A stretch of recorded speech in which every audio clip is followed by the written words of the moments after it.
ನಿಮ್ ಸಮಸ್ಯೆಗಳು ಅಥವಾ ಗೊಂದಲಗಳನ್ನ ಇನ್ಸ್ಟಾಗ್ರಾಮ್ ಡಿಎಂಸ್ ಮುಖಾಂತರ ನೀವು ಹಂಚ್ಕೊಳ್ಳೋವಾಗ ಕೆಲವೊಬ್ರು ಒಂದಷ್ಟು ಪ್ರಶ್ನೆಗಳನ್ನ ಕೇಳಿದ್ರಿ. ಅದರಲ್ಲಿ ಮುಖ್ಯವಾಗಿ ನಮಗೆ ಅನ್ಸಿದ್ದು ಈ ಇನ್ಸ್ಟಾಗ್ರಾಮ್ ಮುಖಾಂತರ ಅಥವಾ ನೀವು ಏನು ಯುವ ಕನೆಕ್ಟ್ ಶೀಟ್ ನಲ್ಲಿ ಒಂದು ನಿಮ್ಮ ಡೀಟೇಲ್ಸ್ ನ ಫಿಲ್ ಮಾಡಿ ಗೊಂದಲಗಳನ್ನ ಹೇಳ್ಕೊಂಡು ನಾವು ನಿಮ್ ಜೊತೆಗೆ ಕಮ್ಯುನಿಕೇಟ್ ಮಾಡ್ತೀವಿ, ಹೇಗೆ ಮಾರ್ಗದರ್ಶನ ತಗೋಬಹುದು ಅನ್ನೋ ನಿಟ್ಟಿನಲ್ಲಿ ಬರೀ ಚಾಟ್ ಮೆಸೇಜಸ್ ನೀವು ಪ್ರಿಫರ್ ಮಾಡಿದ್ರೆ ಗೈಡೆನ್ಸ್ ತಗೋತೀವಿ ಅಂತ ಒಂದ್ ಸ್ವಲ್ಪ ಕಷ್ಟ ಆಗಬಹುದು. ನಮಗೆ ಕಷ್ಟ ಅನ್ನೋದಕ್ಕಿಂತ ನಿಮಗೆ ಆ ಸಮಸ್ಯೆಯಿಂದ ಆ ಗೊಂದಲಗಳಿಂದ ಹೊರಗೆ ಬರೋದಕ್ಕೆ ಸಾಧ್ಯ ಆಗದಲೇ ಇರಬಹುದು.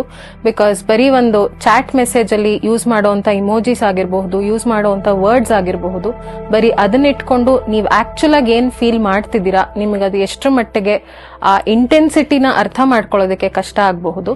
ಹಾಗಾಗಿ ಯುವ ಸ್ಪಂದನ ಕೇಂದ್ರಕ್ಕೆ ಭೇಟಿ ನೀಡಿ ಮಾರ್ಗದರ್ಶನ ತಗೊಂಡ್ರೆ ಆಗ ನಿಮಗೆ ತುಂಬಾ ಅದು ಯೂಸ್ ಆಗಬಹುದು.